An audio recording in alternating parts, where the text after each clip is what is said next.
repérer et bombarder des sites contrôlés par les djihadistes. Nos envoyés spéciaux Olivier Santiki, Bernard Guerny et Jean-Yves Chamblet ont passé la journée à bord. 5 jours après son appareillage, le Charles de Gaulle entre dans le vif du sujet. Vers 9 h ce matin, il lance ses premiers avions au-dessus du Levant contre les forces de l'État islamique. Mission de reconnaissance sur la Syrie, d'appui aux troupes au sol en Irak, c'est une petite vague, 6 rafales et un avion radar au catapultage.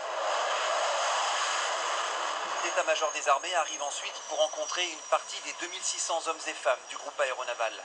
L'occasion aussi de préciser que les avions filent droit vers la Syrie, sans détour par la Turquie ou le Liban. C'est l'avantage d'être au large de la Syrie comme nous sommes. Il faut 1h30 aller-retour pour aller sur Raqqa. Donc c'est une position stratégique et nous allons profiter de cette position stratégique, croyez-moi, pour leur faire mal à Daesh.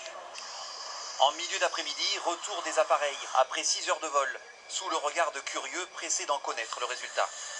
Dès le premier appontage, les yeux exercés remarquent le détail qui compte. Certains chasseurs n'ont plus toute leur cargaison. Normalement, 2 bombes sous chaque aile. 3 munitions ont été tirées. La Marine nationale vient de viser Ramadi et Mossoul, en Irak. Jusqu'à présent, la France représentait moins de 4% des frappes de la coalition. Avec le triplement désormais effectif de ses moyens aériens et les déclarations très martiales du président de la République, cette contribution devrait augmenter, ne serait-ce que mécaniquement. Reste à savoir dans quelle proportion et pour combien de temps. Durer pendant des mois, c'est l'intention affichée par le commandement et cette volonté se traduit d'ores et déjà dans les faits. De nouveaux vols nocturnes sont en cours en ce moment même.